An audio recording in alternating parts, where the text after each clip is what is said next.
한국불교 금강선언 총재 화란 스님과 함께 알기 쉬운 불교 이야기에 대해 배웁니다. 오늘은 가난한 여인의 등불에 대해서 말씀을 드리도록 하겠습니다. 옛날에는 우리 고려 때도 11월 동지에서부터 시작이 돼가지고 2월 달까지 등불을 켜서 연등법회를 가지면서 돌아가신 분들의 영혼을 빌기도 하고 또 살아있는 사람의 마음 가운데 밝은 등불이 켜지기를 기원하는 그런 법회를 해나왔었습니다. 그런데 이것은 불교 이전 인도에서 배화교도들에 의해서 특히 불을 섬기게 됐었고 또 배화교도 이전에도 모든 인류는 암열 속에서 너무 춥게 고통하는 그런 생활을 지내왔기 때문에 낮이 돼서 태양이 솟는다든지 밤이 돼서 달빛이 솟는다든지 아니면은 어두운 밤하늘에 별빛이 반짝반짝하면은 저것이 내 별이다, 네 별이다 이렇게 헤어가면서 그야말로 사랑스러운 이야기를 주고받아 왔습니다. 그래서 언제부턴가 사람들은 밝은 것을 좋아하게 됐고 밝은 것을 보면은 다 합장하고 공경을 하게 됐고 그것이 점점 발달돼서는 나중에는 기름불을 켜게 되고 요즘 와서는 초를 만들어서 촛불을 켜게 되는데 그 초가 자기 몸을 태워서 세상을 밝히듯이 우리도 이 몸을 태워서 어두운 집안과 세상을 밝히는 그런 인격자가 되겠다. 이런 다짐을 하기 위해서 제사 때 촛불을 켜고 결혼식 때 촛불을 켜고 또 돌아가셨을 때도 반드시 그 옆에다가 촛불을 켜서 길을 밝혀드리고 있는 것입니다. 사이성에 한 가난한 여인이 살고 있었습니다.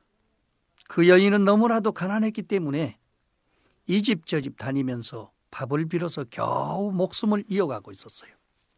그런데 어느 날 성안을 지나가다가 보니 사람들이 많이 모여서 떠들고 있었어요. 무슨 일이냐 하고 살펴보니 프라세나짓 왕이라고 하는 임금님이 석 달 동안 부처님과 그의 제자들을 공양을 하고 그날 저녁에는 1만 개의 등불을 밝혀서 연등회를 연다 이렇게 소문이 퍼졌습니다. 사실 부처님 식구가 1250명이라는 것은 상수 제자로서 그렇게 많다고 하는 걸 말씀드렸고 또 이 많은 제자들을 따라다니는 거지들이 700~800명이 이렇게 됐다는 이야기를 했습니다. 그래서 부처님이 한 번 움직이면 보통 2000명 이상이 움직이게 돼 있습니다. 그런데 하루 이틀도 아니고 물론 나라의 임금님이라고 하지만은 발심을 해가지고 자그만치 석 달 동안 특별 공양을 올리고 그날 저녁에는 1만 개의 등불을 켜서 연등회를 한다. 여인은 이 말을 듣고 혼자 생각했어요. 프라세나짓 왕은 큰 복을 짓는구나. 전생에도 그렇게 복을 지어서 금생에 왕이 되었는데 저렇게 부자가 또 부자가 되는구나. 나도 등불을 켜서 내 어두운 마음을 밝히고 우리 부처님께 공양을 올려야 되겠다. 이런 생각을 하고 이제 어떻게 해서 공양을 올릴고 가진 것이라고는 아무것도 없으니까 그래서 지나가는 사람들한테요 겨우 동전 2닙을 얻었습니다. 그걸 가지고 기름집으로 갔어요.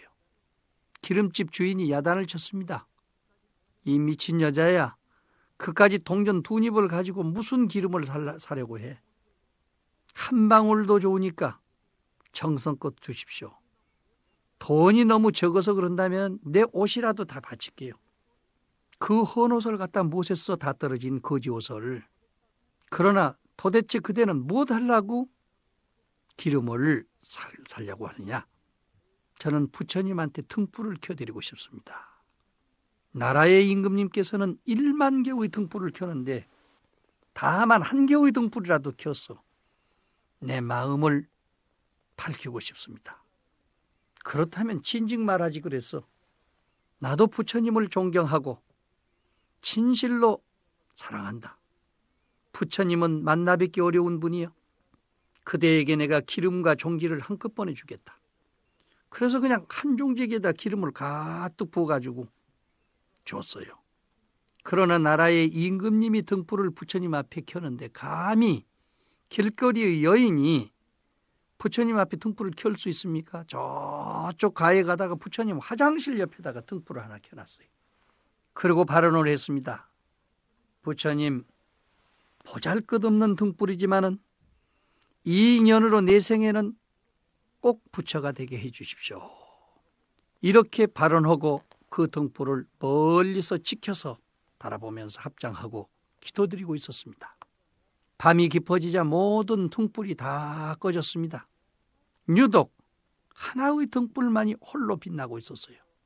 부처님께서 등불이 꺼지기 전에는 주무시지 않기 때문에 아란다가 손으로 불을 끌어 갔습니다.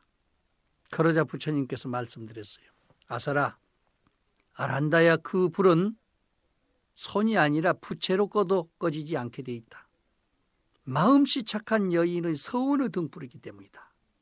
이 여인은 이 등불의 인연 공덕으로 30급 뒤에는 수미 등광열애라고 하는 부처님이 될 것이다. 이렇게 이야기했어요. 이 이야기를 듣고 아란존자가 가서 사실 부채로 붙였는데도 불이 꺼지지 않았습니다. 그 등불은 믿음의 등불이었기 때문입니다. 그래서 여인은 수미 등광열애라고 하는 부처님의 이름의 수기를 받게 되었습니다. 나라의 임금님께서 여쭈었습니다. 부처님, 저는 만개의 등을 켰는데도 수기를 주지 않으시고 어찌하여 한 등밖에 켜지 않는 여인에게 수기를 하셨습니까? 불도의 뜻은 헤아리기 어렵습니다. 하나의 보시로도 백천의 보시를 능가할 수 있나니 겸손과 존경이 겸한 보시여야 하고 공덕을 내세우지 않아야 하는 것입니다. 그리하여서 임금님께서도 내세는 성불하게 될 것입니다. 이 말씀을 들은 프라시나짓 왕은 그 길로 집에 돌아가서 기름을 짜기 시작했습니다. 손수 맷돌을 굴리고 기름 기구를 눌러서 기름을 짜고 또 아들 태자를 위해서 기름을 짜고 그래서 정성껏 2만 개의 등불을 켰습니다. 마침내 부처님께서는 임금님에게도 수기하시고 아들에게도 수기를 하셨습니다. 자, 부처님께서 그 많은 등불을 내서 했는데 왜 수기를 먼저 주시지 않았더냐? 그리고 그 가난한 여인에게 수기를 한 이유가 어디 있느냐? 그것은 정성 하나의 문제가 있다고 했습니다. 우리들이 돈만 가지고 모든 일이 해결이 된다면 정성이라는 게 필요가 없지요. 그러나 그 정성은 길가에 섰는 장성도 움직일 수 있다고 했습니다. 정성이 깃든 불심, 이것이야말로 해탈의 법선이 될 수가 있는 것입니다. 그 가난한 여인은 자기의 몸뚱아리라도 벗어가지고 옷이라도 벗어가지고 등불을 켜고 싶어 했지만 힘이 닿지 않기 때문에 핀잔을 받아가면서 결국에는 한 등을 켰습니다. 우리는 절에서 4월 초파일이나 등불을 켜려면 서로 부처님 앞에다만 등불을 켜려고 애를 쓰고 그 가운데서도 법당안과 바깥을 가려가지고 합니다. 등불이라는 것은 세상을 밝히는 것이기 때문에 흠이 찌고 가로등이 없고 아주 등불이 희미한 장소, 어두운 장소, 위험한 장소, 이런 장소에 켜야 공덕을 이루지 않겠어요? 또 우리는 그냥 등불을 켜는 콧대만 그 보시를 하고 정성을 드립니다. 그러나 하루 저녁에 등불을 10,000개씩이나 1,000개씩 켜가지고 불야성을 이루어서 멋있는 연등법회를 하는 경우도 있지만은 한꺼번에 켜버리고 나중에 등불이 없게 될 때는 얼마나 답답하고 캄캄하겠습니까? 그런 것을 생각한다면은 평상시 장등 공양을 잘하는 사람이 공덕을 받을 수 있는 것입니다. 믿음은 종적입니다. 정성이 기름이어요. 원력의 심지를 담아가지고 열심히 등불을 켜보십시오. 집안에서는 항상 밝은 일이 일어날 것입니다. 신심도 없다가 말뚝심심으로 갑자기 무슨 일 생기면 쫓아가서 사정하는 식, 평상시 바짝 말라오는 그 종재기에다가 어떻게 기름 한번 부어가지고 옛날 타다 남은 심지에다가 그냥 붙이려고 하면 불이 잘 붙습니까? 잘 붙지 않게 되어 있습니다. 평상시 꺼지지 않고 연속 이루어지는 등불, 이 등불이야말로 세상을 연속적으로 밝히고 자기의 마음을 즐겁게 하는 수가 있습니다. 어떤 사람은 부처님한테 등불 하나 켠다고 해서 그것이 무슨 공덕이 얼마나 될 것이냐, 이런 이야기를 하신 분도 있습니다. 근데 여러분, 4월 초파일에 등불 켜고 자기 등이 없을 때 쳐다보는 사람의 마음하고 자기가 등을 하고 하나 켜고 쳐다보는 마음하고 한번 생각해 보십시오. 상황이 다릅니다. 정성의 공덕이라는 것은 천차만별한 것입니다. 부처님 법당 앞에 조그마한 장등, 나는 장명등을 하나 만들어 놓으신 분이 있었어요. 그런데 그 뒤로 집안이 망해가지고 아들은 어디로 갔는지 찾을 길이 없고 부모님들도 다 뿔뿔이 헤어졌습니다. 그 뒤로 8년이 지냈습니다. 아들은 독립운동을 하다가 평양 감옥에 들어가서 8년 동안 징역을 살고 내려왔어요. 너무너무 답답하기 때문에, 고향이 그리웠기 때문에 서울에 내려오는 길로 고향을 찾아갔습니다. 고향이 저 수원 밑에였는데 가서 보니 집도 다 없어졌고 동네 애들이 쫓아와서 돌팔매질을 하면서 너 때문에 너희 부모님이 다 이렇게 돌아가시고 형제도 불풀이 헤어졌다 하면서 동네 들어오면 동네도 망한다고 쫓아냈어요. 어디 갈 데가 있습니까? 그래서 그 길로 서울로 다시 돌아오는 길에 지금 관악역 부근 옆에서 하루 저녁을 다리 밑에서 자게 됐습니다. 잠이 올겠어요? 밤새도록 이리도 치고 저리도 치고인데 새벽 3시쯤 됐는데 갑자기 산 중턱에서 무슨 불이 번쩍번쩍 한단 말이죠. 깜짝 놀라가지고 저것이 하늘에서 내려오는 불이냐 아니면은 어디서 내려온 불이냐, 산불이냐 호랑이 불이냐, 쫓아가 보자. 올라갔습니다. 미친 듯이 쫓아 올라가서 보니까 바로 자기 어머니께서 아무개 아들 잘 되라고 해가지고 수명장원이라고 써는 그 장명등, 어머니가 세우고 아버지가 세우는 그 장명등에서 다른 사람이 등불을 켜서 반짝반짝하는 불빛이었습니다. 그 장명등을 붙들어 잡고 얼마나 울면서 어머니 잘못했습니다, 아버지 잘못했습니다, 이렇게 하는 바람에 주지 스님이 놀래서 올라가 보니까 옛날 어렸을 때 어머니 손잡고 와서 생일불공 드리던 애기라. 그래서 보호해가지고 나중에 훌륭한 인격을 형성을 해서 우리나라에서 참 맺지 안 가는 큰 부자가 된 일이 있습니다. 우리는 절에 시주를 한다든지 어때다가 무슨 일을 한다 하면은 그때 당장에 그걸 공덕이 있기를 바라는 사람들이 더러 있어요. 그런데 몇십 대 가서 혹시는 자기의 조상의 역사를 또는 국가적인 역사를, 사찰 문화재를 정리하다가 새삼스럽게 자기의 조상의 이름을 발견하고 거기서 환희심을 가지고 새로운 불사를 진척하는 그런 사람도 나오게 됩니다.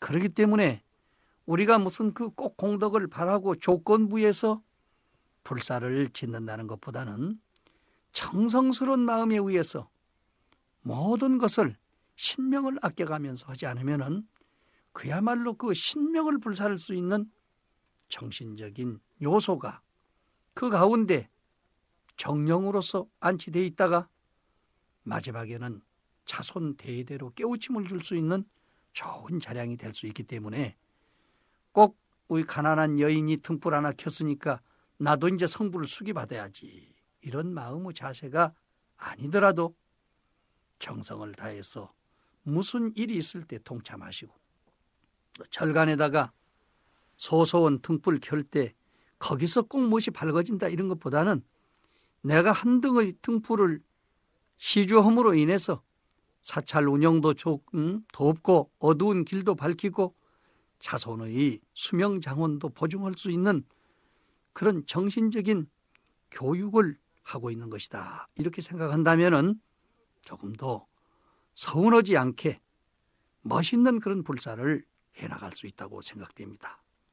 가능하면은 우리 가난한 여인의 그 정성스러운 마음의 등불을 집에도 켜고 절에도 켜고 사회와 국가를 위해서도 하나씩 켤 수 있는 불자가 되어주시기를 부탁드립니다.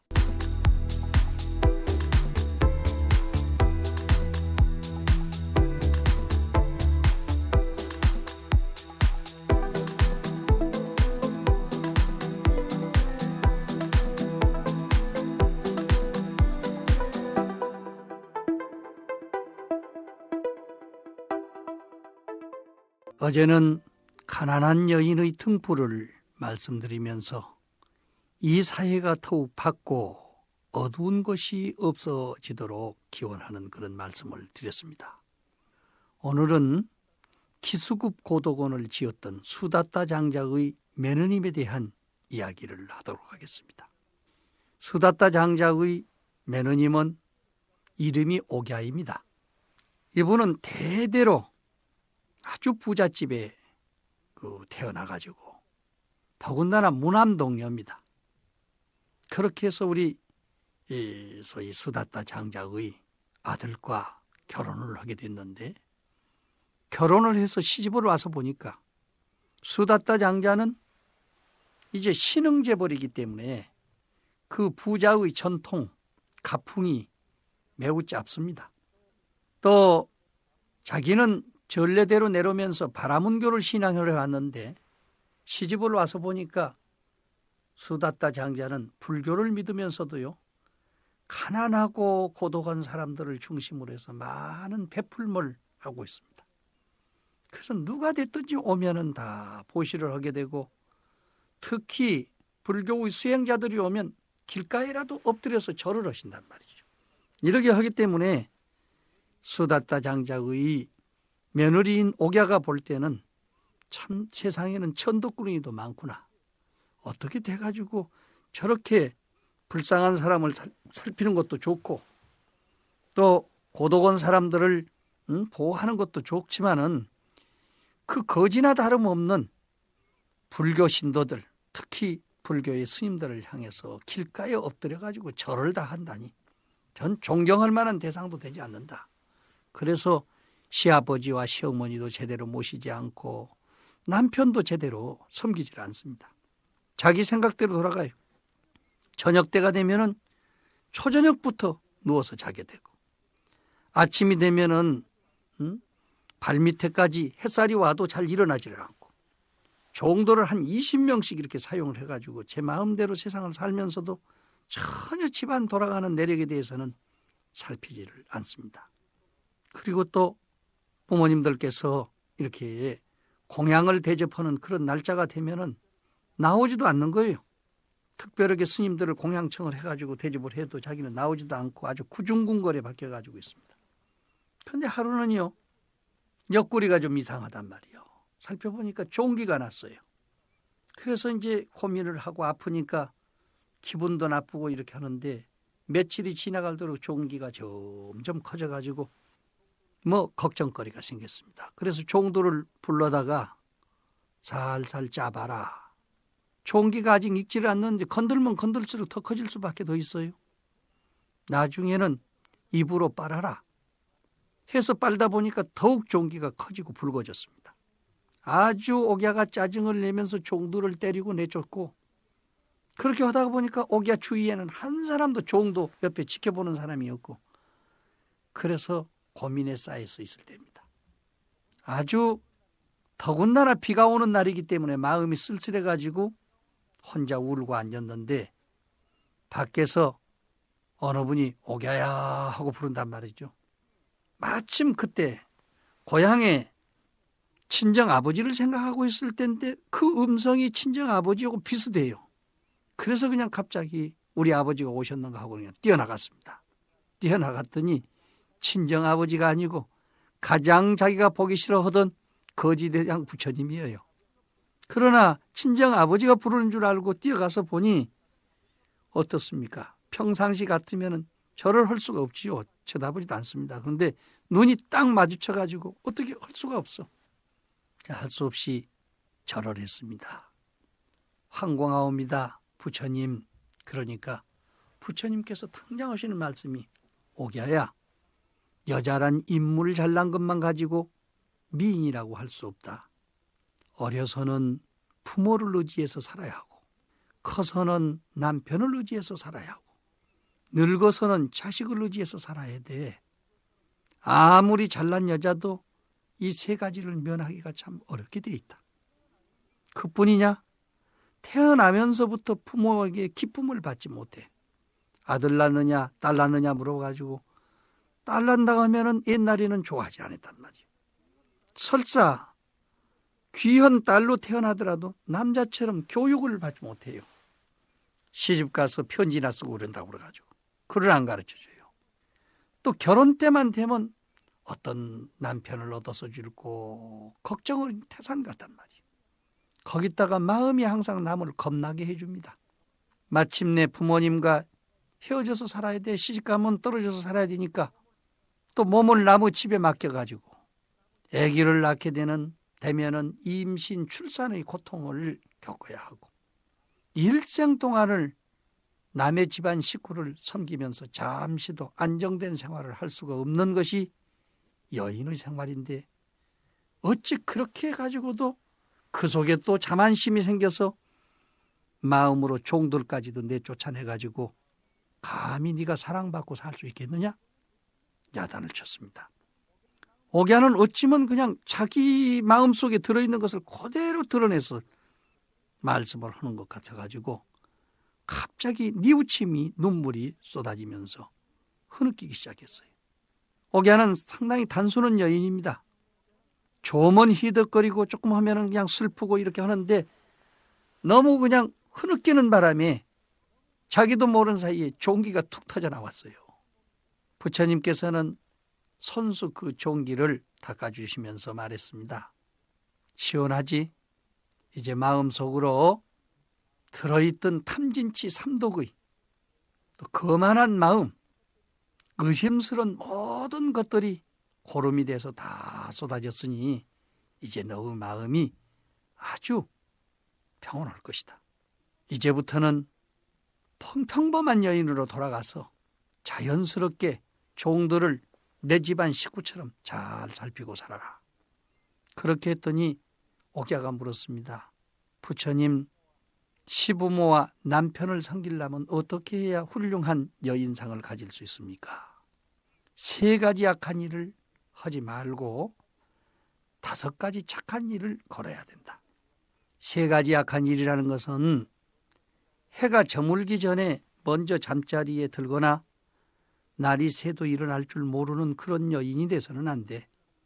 둘째 번에는 맛있는 음식을 먼저 먹고 시부모나 남편에 대해서 아무렇게나 대접하면 안 되고, 세 번째는 가정은 잘 다스리지 않고 있으면서 유흠잡기에만 빠지면 안 된다 그 말이에요. 이것을 3가지 악한 길이라고 한다. 5가지 착한 길이라는 것은 뭐냐? 늦게 자고 일찍 일어나. 둘째는 꾸중을 듣고더라도 화를 내지 않아야 한다. 셋째는 일심으로 부모 형제를 살피되 속상한다고 죽었으면 좋겠다는 등 나쁜 생각을 갖지 않아야 한다. 네 번째는 항상 시부모와 남편의 건강을 빌 줄 아는 사람이 돼야 돼. 5째는 남편의 잘못을 생각하지 않는 그런 사람이 되어야 한다.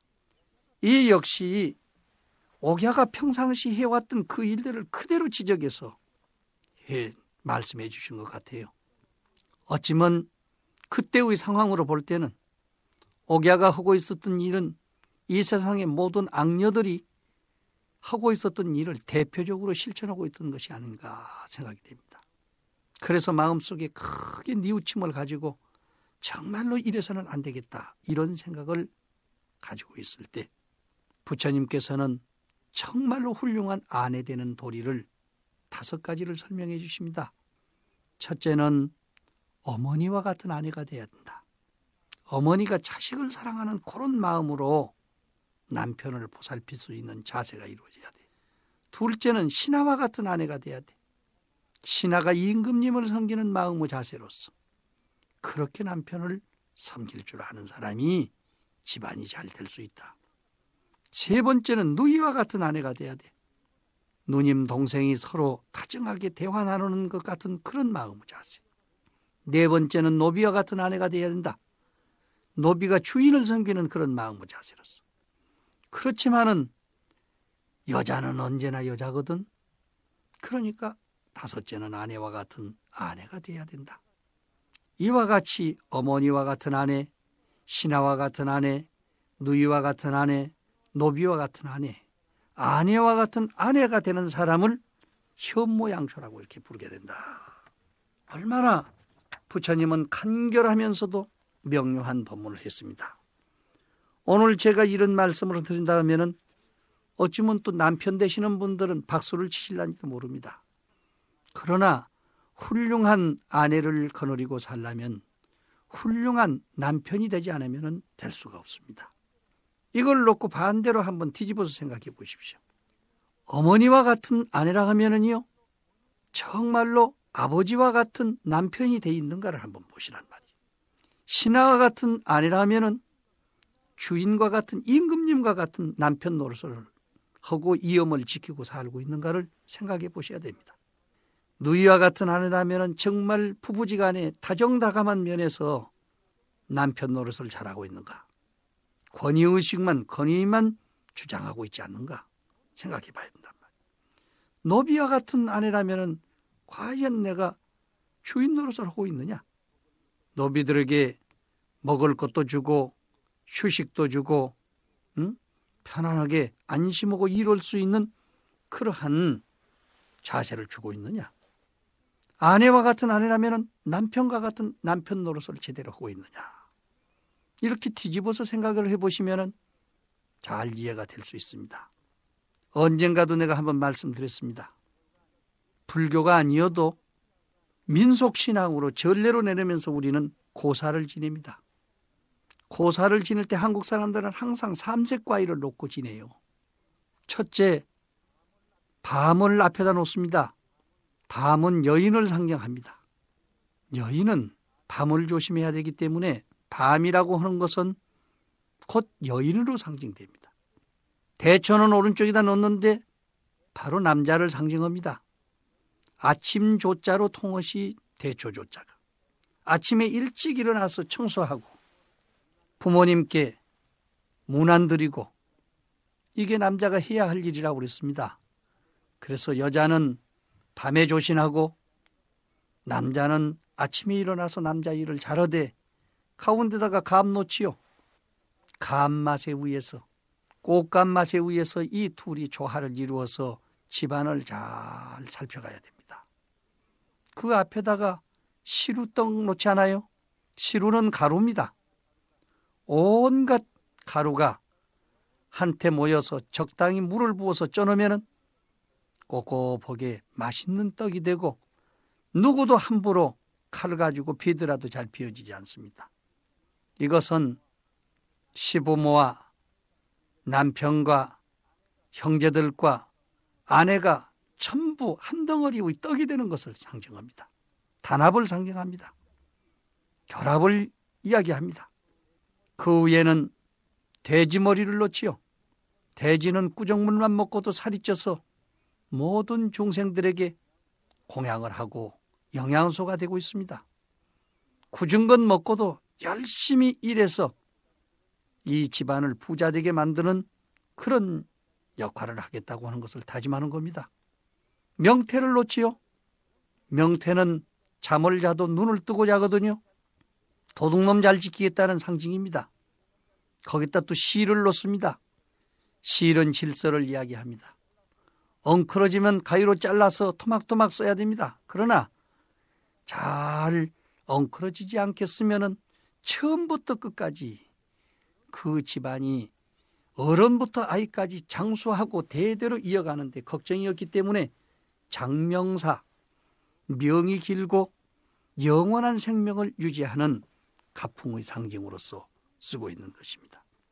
우리는 평상시 이렇게 고사를 지내면서도 고사의 근본 정신을 잊어버리고 살기 때문에 미신이니 우상이니 이런 이야기를 듣고 사는데, 이제 우리는 생활 속에서 실천하고 있는 일들을 깨우쳐서 사실적으로 그 일을 체득하도록 노력을 해야 될 것입니다.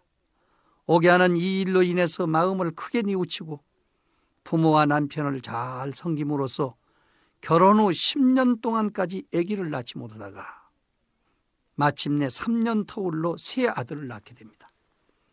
그래서 그 집안도 잘 개성하게 되고, 옥야가 말을 잘 듣지 않았을 때는 집안이 그냥 난장판이 될 때도 있었어요. 그랬었는데 며느리가 마음을 착하게 먹고 또 남편도 잘 섬기고 주위를 잘 보살피다 보니까 이제 그 집안이 다시 부흥해서 신흥재벌로서 제1일 뿐 아니라 과거부터 내려오는 모든 재벌들 가운데서 으뜸가게 됐고, 돈을 벌어서 재산을 모은다고 한들 가치 없겠으면 무슨 소용이 있습니까? 기수급 고도관을 지어서 만중생의 기우체가 되게 하니 지금 돌아가신 뒤 2500년 이후에도 오늘 우리 입에서 이런 이야기가 나오게 되는데, 바로 그것이 영원한 생명상이 아니겠습니까? 우리 옥야와 같이 근실한 마음으로 부모 잘 섬기고 형제 우애할 수 있는 도반이 되기 바랍니다.